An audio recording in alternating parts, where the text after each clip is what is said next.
Dave Schuman here with the Success for Life podcast. I'm on with Matt Theriault from Epic Real Estate. We're going to share some amazing cash flow tips for you from a real estate standpoint. We're going to help you understand how you can build your own wealth, not just your business, not just making money, but how to build real wealth through real estate and multiple streams of income. Let's welcome Matt to the screen today. How's everything going this Memorial Day weekend, Matt? Things are going good, David. Thanks for having me. Well, Matt's out over in California and has built quite a reputation in helping people build their multiple streams of income and real estate being the backbone of that. Tell our listeners a little bit about yourself and a little background. Sure, I'd be happy to. When I got out of the Marine Corps, I spent the next 15 years or so of my life in the music business and just had a ball until one day this thing called the digital download came along and it's kind of turned the whole industry upside down. People stopped buying compact discs, and within 6 months, I found myself bankrupt, divorced, and bagging groceries. So it really hit us hard. And at the time, I had no idea what was going on. I mean, in hindsight, it's crystal clear. I mean, hindsight's 2020, but right. At the time, I mean, we just had no idea the impact that the internet would have on the way that people consume music. And just kind of cut out the middleman. And we were the middleman. We were a record label. We had major label distribution. Did really well until then. So while bagging groceries, because I had no plan B at this point in my life, I was 34 years old at the time as well. So I thought that's what I was going to do for the rest of my life. And after about 6 months of a real pity party and blaming everybody and everything and pointing the finger at everyone, it couldn't have been my fault. There's no possible way that was possible, And I just wanted my life back. I wanted my money back. And I just didn't know what to do next. I knew I had to learn something new. And of all people was the grocery store manager. He was 34 years old as well. So he'd been there working there since he was 16. He was 2 years away from receiving his pension. And along the way, he'd been able to pick up a half a dozen or so apartment buildings. And he just kind of laid this whole future out for him. Like 2 years, he was going to be retired. And, in 2 years, hopefully could graduate to checker, And, he said one thing to me that just resonated with me, and I probably repeated it 1,000 times, is he said, real estate, it's the final frontier where the average person has a legitimate shot at creating real wealth. And he says, Matt, I'm average. I'm not smart. I don't do this. I've been bagging groceries here for 18 years. And at that moment in my life, I was feeling pretty below average myself. So I took it on.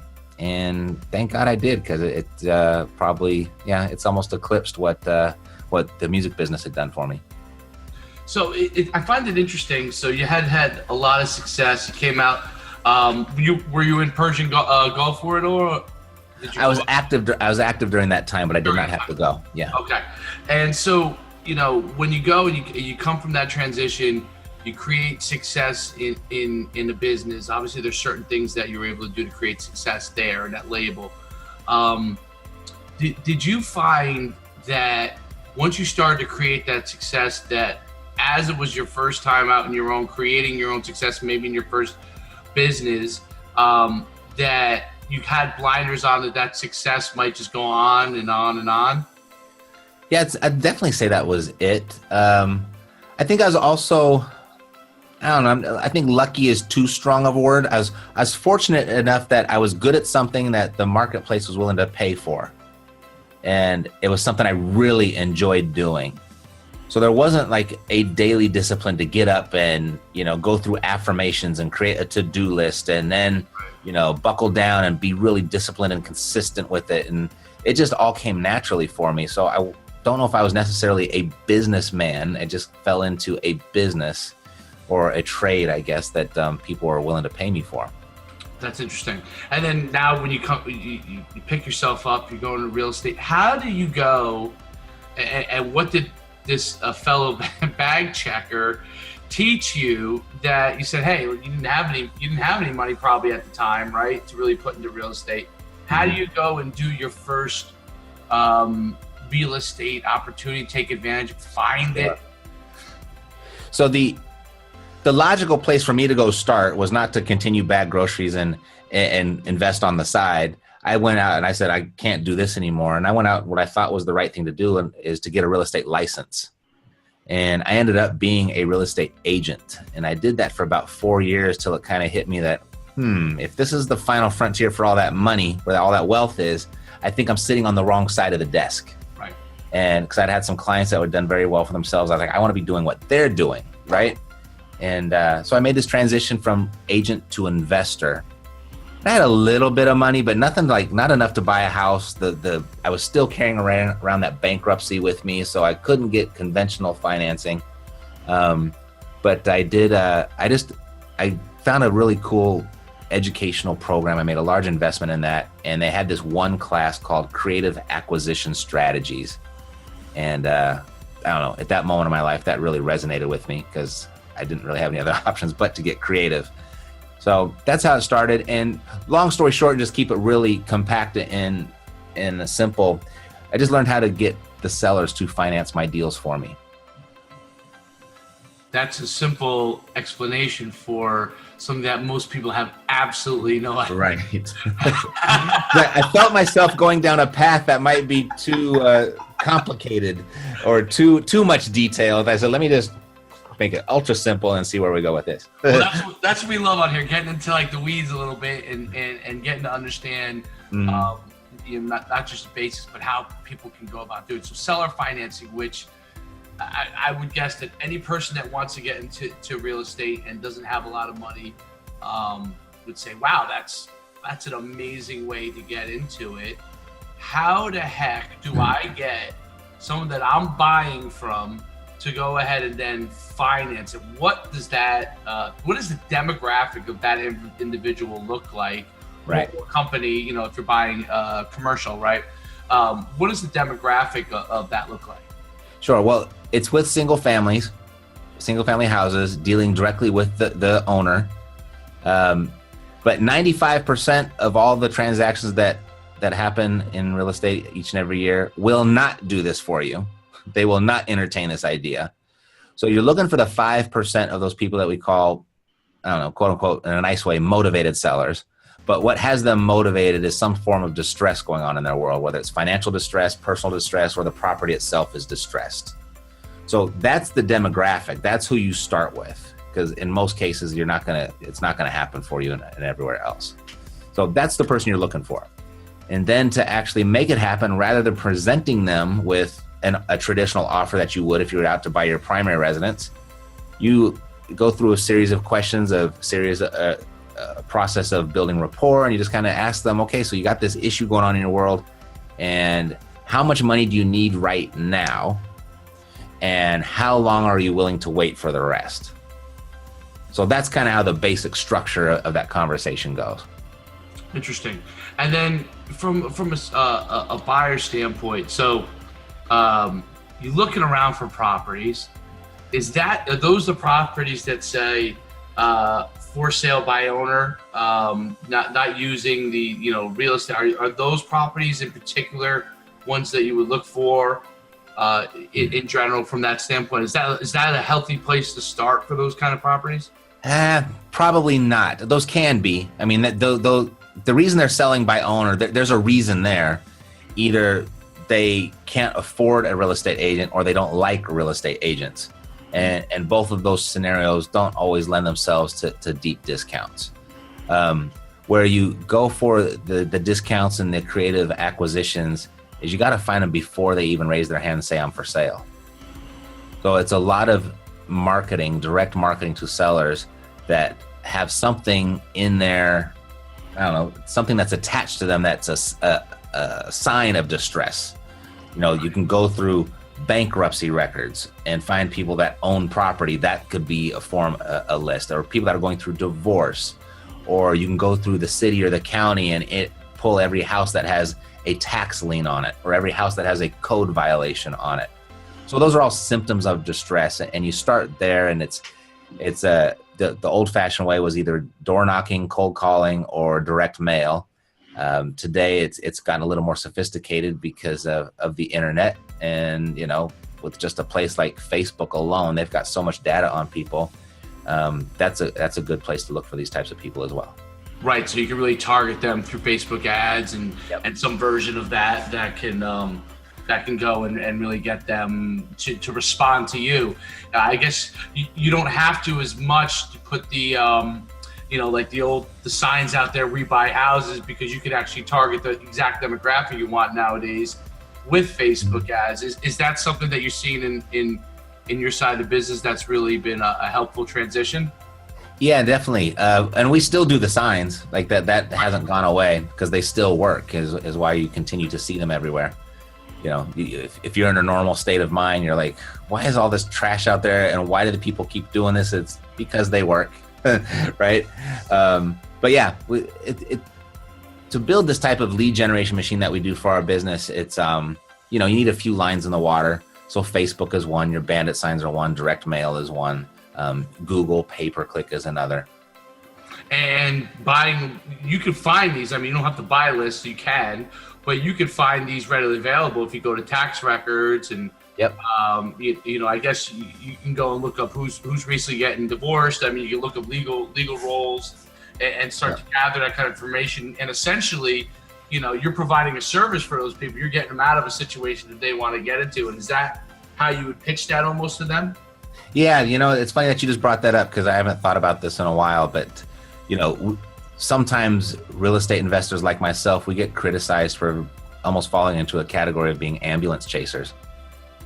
And how we take advantage of little old ladies, and we take advantage of people at low points in their life. And, and it might look like that from the outside because the person that's making those types of judgments, everything's going fine in their world, so they don't have this distress. But when you start interacting with this, with distressed property owners or just people that are just going through something, I'll tell you, the number of people, like the sale of their house, that's not the most important thing going on in their life right now.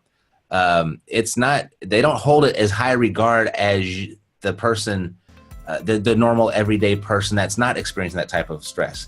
Like that is the sale of that house and the quick sale of that house, so they don't have to deal with the market, they don't have to deal with repairs, they don't have the money to pay for even closing costs or whatever it may be. For that, there's so much value in them being able to get cash for the house right now so they can clear this other thing that's really keeping them up at night, or is really some impending danger in their world, quote unquote. Absolutely. I think that's a big thing for people to understand, because, and I believe in sales, you're solving problems in real estate, you're solving problems. And anytime you're offering something, you're everything that's legal, you're figuring out a solution to help somebody either get out of something they're in or get into something that they want to be in. And I think that's an important service. And, I'm a capitalist, so I believe that, like, if you're profiting from something, that means you're providing some form of value. Absolutely. And if you're providing, the mentality that we have is people will exchange equity for peace of mind. And just because you value equity more doesn't mean that there's someone else that values their peace of mind more. Absolutely. Right? And so that's the trade-off.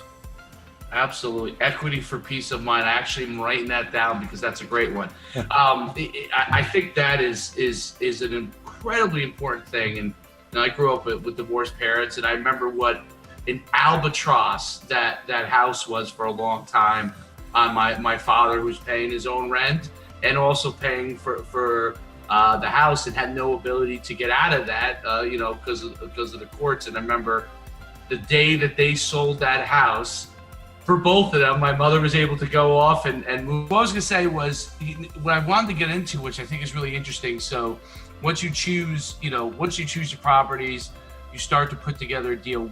From a financial standpoint, what kind of deal are you looking to put together, and what type of those single family houses are you looking for? Sure. I'm not a fix and flipper. I'm not a wholesaler. I'm a buy and hold person. I'm very much focused on creating residual income and just continue to acquire assets and stack on top of that monthly residual income for myself. So the deals that I'm looking for are things that are going to pay me more money than it costs me to hold on to them. So cash flow, right? Positive cash flow is what I'm looking for. So those are rental properties that you're looking to, and is it single family? Is it multiple family? What type? It's almost all single family, and we create the residual income in one of two ways. Either we'll hold on to the property and rent it out, and we'll create that income for ourselves via, serving as a landlord. Or the second way is we'll acquire the property and then sell it with seller financing. We'll provide the seller financing to a tenant who will become a resident owner, and we'll position that in the marketplace to where it's cheaper for them to own the property on a monthly basis than it is for them to rent it. So those become easy sells for us too. So we have a good balance of we own property in one hand and we own the notes on property in another hand. So that's how we're pretty much set up. How do you figure out? So let's say a house is going for $300,000, and the rent in that area, let's say for that house, if someone was to just rent that house, let's say it was somewhere around $1,500 to $2,000 in that range. You're going based off of what the mortgage is that you pay, and then what kind of like monthly profit? Because it seems like in single family houses, you got to do a lot of them to really bring that steady form of income versus having multiple family or buildings, for example, smaller buildings maybe. How do you identify that and without kind of losing your shirt on a couple here to get them? Uh-oh. I lose you again? Crap. Dang it.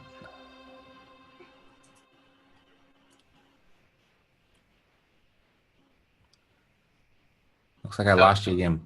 You there? Yep. Okay, there we go. So I don't know if we'll recast them. Thank goodness we can cut these things up. Your crazy weather over there right now, or? There isn't. It's pretty windy outside, even though it's nice. But it's really nice. I mean, I don't know.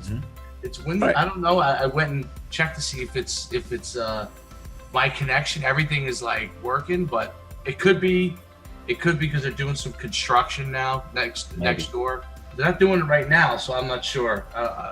Who knows? Let's keep on going. The technology is, not perfect.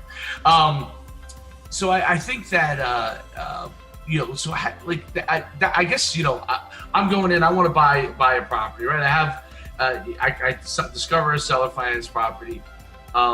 When does it start to become a situation where I know I'm nailing those, and how's my time? What's my learning curve on that versus where you can have bigger payoffs and other type of housing projects?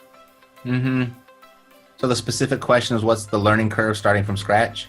Well, yeah, the learning curve. So you start to get if I go and get a single family house, I know that my mortgage ends up being X, right? It's seller financed.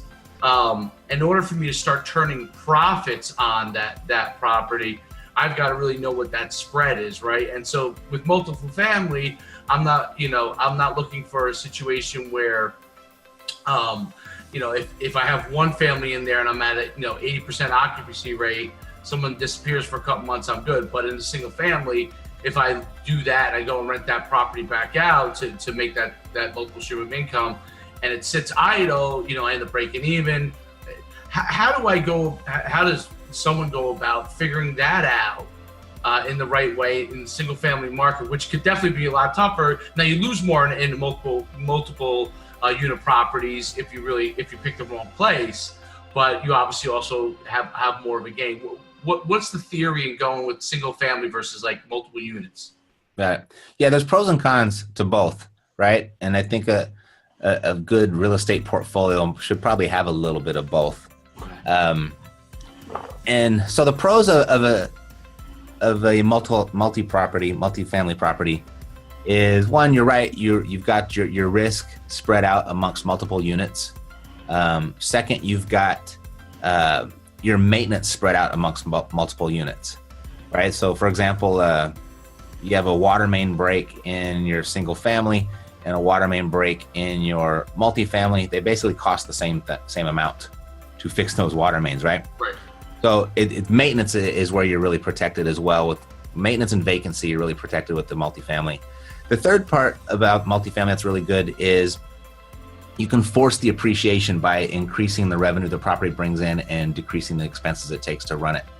So those are the good things. But what you don't get and what you miss out on are like the big windfalls of the economy when the market starts to appreciate. right? They don't necessarily appreciate in that fashion or in the same way that a single family would. So the appreciation with a single family, like the market is good, you can get some equity in there and you can pull equity out to acquire more. The other part, if one house compared to a multifamily, yeah, you're at risk for vacancy, but once you have a portfolio of vacant houses, then all of a sudden you've got that kind of same protection, that same hedge against a vacancy. So there's both. I like single families because they're simple, they're easy to understand. The multifamily, that can sometimes be, depending on the size of the building, can be a business within a business, right? Right. And then maintenance can be in itself a very costly thing in a multi-unit property. I mean, obviously you could hire somebody, but if things go awry, they could really go awry fast. Whereas single, there's a million ways to make $1 million inside of real estate. Right. There's so much different types of real estate out there. Absolutely. So your students, for example, student comes to you and they're looking to get into the game. What are the first steps that you recommend for them as they're coming to you from that standpoint? First steps. A lot of people think the first step is they got to locate the financial backing, or they got to have the money to get involved. And I think the most important part is, one, you need some foundation of education and understand how the whole process and transaction is going to work. But once you get to that point, the focus is really on getting good at finding deals, getting good at finding discounts, or finding deals and being able to turn them into deeper discounts. I think people underestimate the value that you bring to a transaction, particularly. I mean, if you think money is your weakness, the person with the money thinks that, wow, I can't find any deals. That's their weakness, right? And I think there's more money out there. There's more money in the system than people that know how to find these deeply discounted properties. So whether you're going to pursue multifamily or single family or storage facilities or mobile home parks or land or shopping malls, whatever it may be, one thing that they all have in common is you've got to be able to find a deal. Right. So I think that's where most of the education should be stressed, and most of your, as you're honing your skills, it should be on that part. That's the hardest part. Once you've got control of the deal, you've got a deal under contract, the rest of the stuff is not rocket science at all. It's pretty easy to execute. Do you want to be in better neighborhoods for these kind of things? Do you want to be, now obviously you can get a greater appreciation probably in better neighborhoods, maybe you have more opportunity in a neighborhood that's not as nice, right? So what do you look for? Or I guess from a portfolio standpoint, all of it, I don't know. Yeah, no, it's kind of like to continue on what we were just talking about. There's so many different ways to make money in real estate, and it just depends on what's convenient to you, what you're comfortable with, and what you want to accomplish, right? I built the majority of my portfolio in the beginning in lower income neighborhoods because that purchase price to rent ratio is more in my favor as a cash flow investor. Now that I've got almost a decade of that under my belt, and I'm not so interested in growing, I'm more interested in preserving. We're upgrading and constantly rearranging our portfolio into nicer neighborhoods to where the ROI might be a little less from a cash flow perspective, but it's safer, right? You don't have all the volatility with the type of tenants that you would in a lower income neighborhood. So it just depends on where you are in your journey and where you want to go and how fast you want to get there. Land, okay? Yeah. When you go on Facebook, right? There's endless land that you can buy, and every time you pull up the land, right, it's like, the writing says it's great, and then you pull up and there's nothing for thousands of miles around, and you could own this land for $1,000 in the middle of nowhere.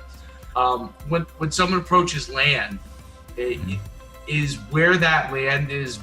I mean, you always say obviously location, but in land, is that an important thing to understand? Because people must be flipping land. I'm not sure exactly how they go about that process. So land is always something, houses I get, right? But land is always something that scares me, but there's lots of the money to be made in land. What do you think about land? It's ironic that you bring this up, or maybe it's a coincidence, whatever the right word is there. That's the third asset class we're adding to our portfolio right now is land. And so we actually just got our first contract and our first deal. So we put this giant machine in place, and we did that maybe 3 weeks ago. So we just got our first deal today. Contracts in the other room, but it's the plan or the goal there is for us is to buy the land at a discount, of course, still, and then sell it on seller finance terms. And so that's how we're going to make money from the land. We're not going to develop it, which you could do. We're not going to prep it or get it prepped for a developer to come in and develop it, which is another strategy.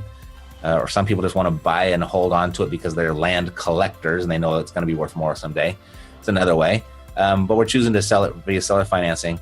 But as far as the buyer goes, there's a buyer for every piece of land out there. There really is. As I've been getting into this part of our business more and more, I've got a couple people that are into it deeply, and this is what influenced me to get into it. He was telling me about his very first deal he bought. Literally, it sounds very cliche, but he bought a piece of swampland in Florida unknowingly, and he went to sell it, and the buyer went out there to check it out and said, "Hey, this is a swamp. Like, this is totally unusable." And he was really upset, and his wife was beating up on him and everything, and so I told you not to spend our money on this stuff and these foolish entrepreneurial ideas you have and blah, blah, blah, blah. And, he sat on it for about 3 months, and then he had another offer on it, and he was like, here we go again. The guy went out there to look at it, and he came back and said, it's perfect. I'll take it. Right? And he wanted a place to take his ATVs and mess around in the mud on the weekends. So the point is, whether people are buying it because they envision their dream home there someday, or they want a place just to get away, they're a doomsdayer, they're a tiny house person. There's so many different reasons to own it, and all of those buyers are out there as long as you get your piece of land in front of them. Beauty's in the eye of the beholder. Walt Disney bought swampland and built Disney World, right? So there you go. So I guess that's in Florida, he put all those acres. Everyone thought he was crazy, and now that property is worth more than some states are. So from that standpoint, yeah, that's really interesting. I wanted to get your take on it. I guess it is ironic that you're going into land now, because I find it interesting, because that's like, as you start to see where people are land has become a thing that starting to read about more and more. That people are doing. I see it all over. Facebook. Like, I belong to different groups, and I see it moving. And I was so curious about that. Tools that you use to either hunt, maybe technology that you use help you. Do you go on Zillow and say, hey, here's what this guy's selling it for. Here's what the estimated price is. How do you begin to figure that out? Is it the tax rolls? What do you look at? Well, once we acquire the list that have those symptoms of distress, right? Even if I found, 1,000 houses that have code violations on them, most of those are going to get all repaired, and they're going to all get fixed, and the person's not going to be in any distress. But you get the handful in there that are experiencing some sort of financial issue, and that's it. They got a problem. So the first part is putting a message in front of them that's going to appeal to that person's problem. So our strategy is to find the problems and then promote the solutions.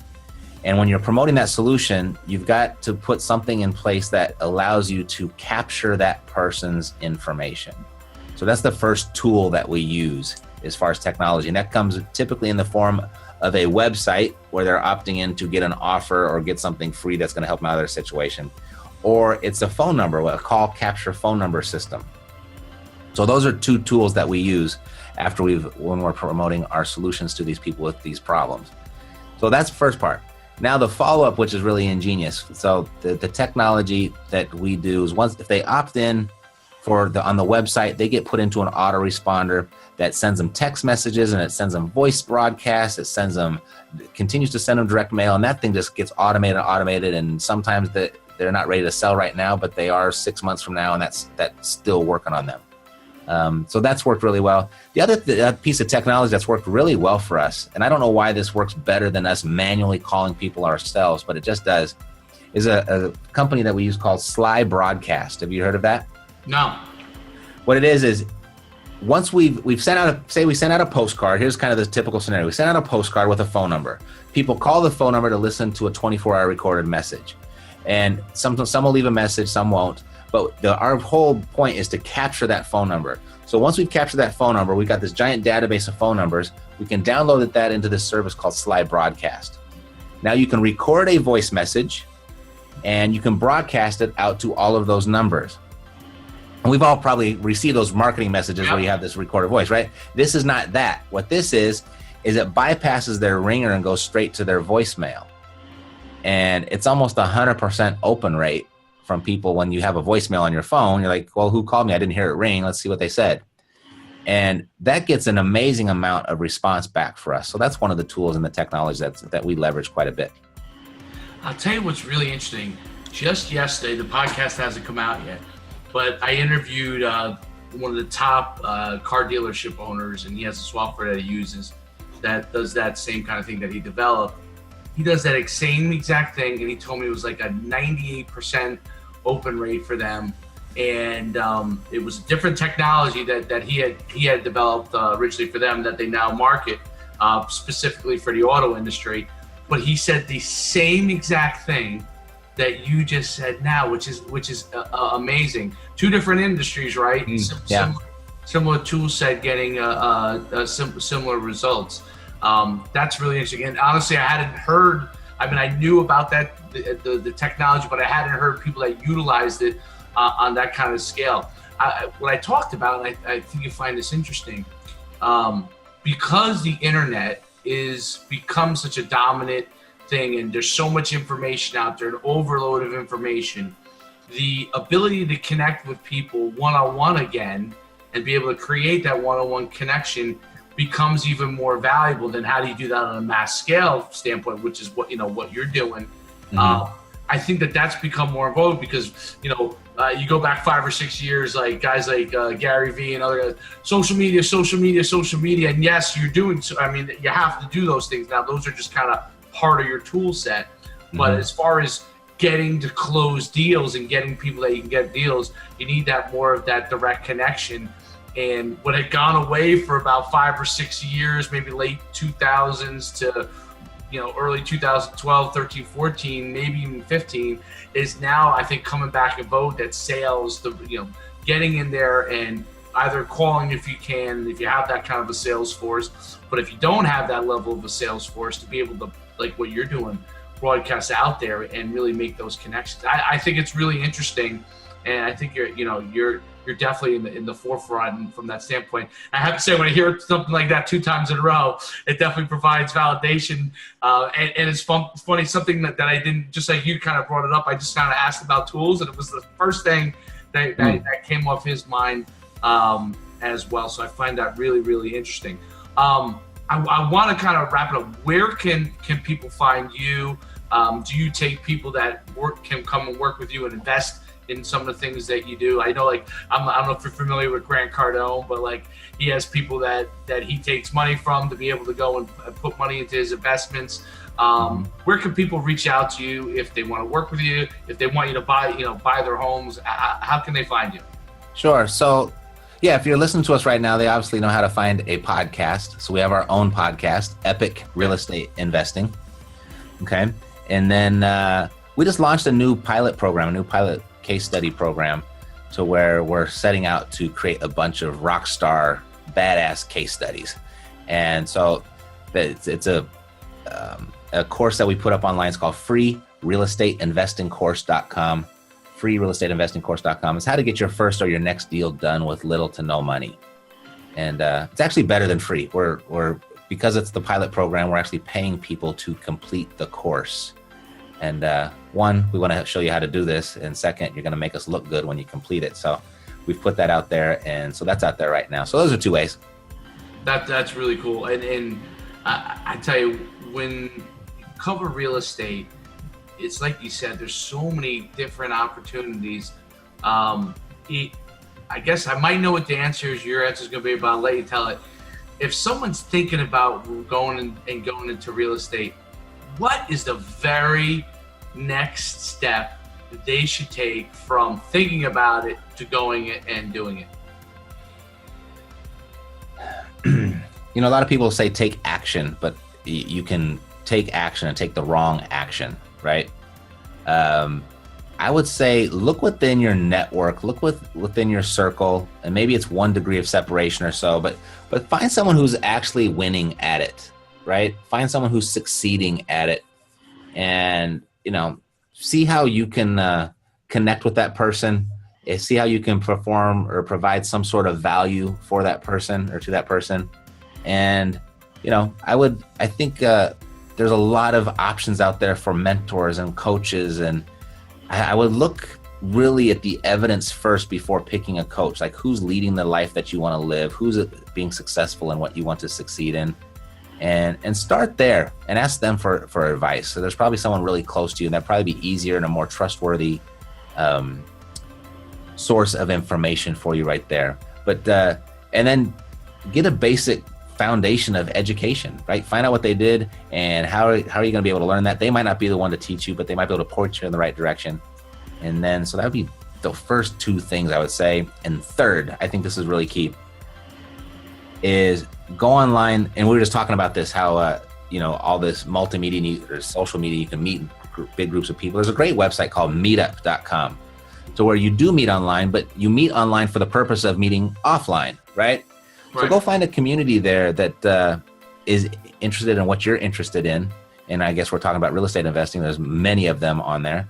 And I think being intentional about your environment, creating your environment, not leaving that to chance, and getting around like-minded people, positive people that are up to what you want to do in life, I think that's another key point too. So I think those are 2 or 3 first steps. I don't know exactly what sequence they should come in, but I think those are 3 things that would put everybody on the right track.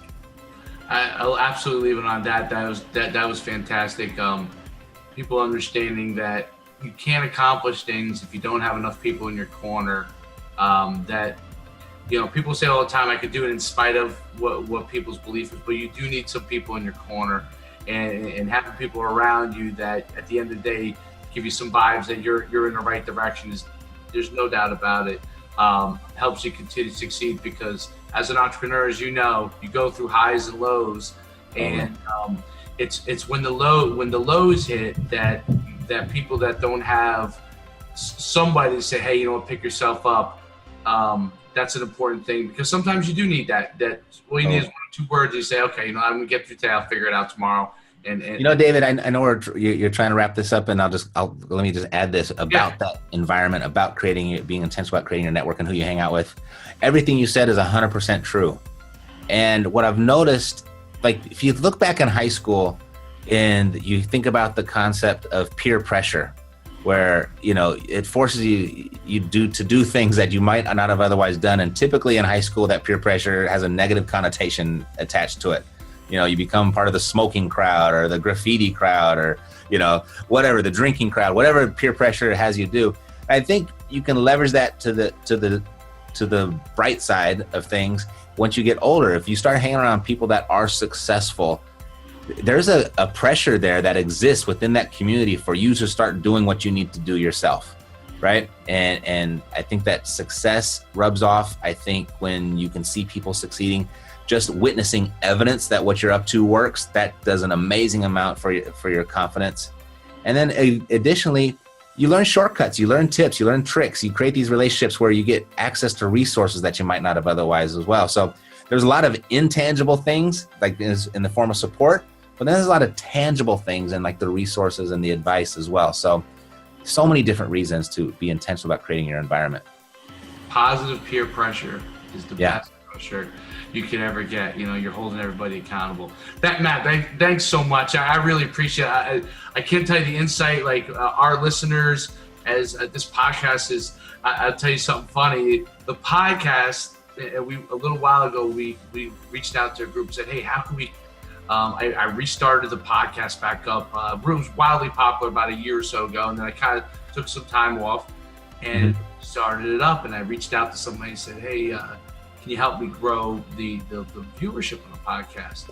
I said, and she come back to me, she goes, viewership? She's like, you're already a top 100 podcast. I said, this is before we had moved in, like in the last couple of weeks to the top 10 and stuff like that. And she goes, "You're already a top 100 podcast." She's like, "This is easy for me." So I was like, "Wow, you know what? I'm going to start doing more and more of these things because we already had some successful we had done from the past." And I think that's what's amazing about the continuous learning, being willing to learn and pull up things. People are still going to the archives of stuff we did. We interviewed guys on franchising and stuff like that about a year or so ago, and that holds value. And I can't thank you for enough for sharing it. Your time is valuable. You know, time is money, and taking some time to help other people accomplish their dreams. And I always say it comes back. Someone's going to listen to and reach out to you in your program, and it all comes back your way. So I can't thank you enough for being on the Successful Life podcast. Oh, well, you're welcome, David. And thanks for connecting with me and inviting me. I appreciate it. No problem.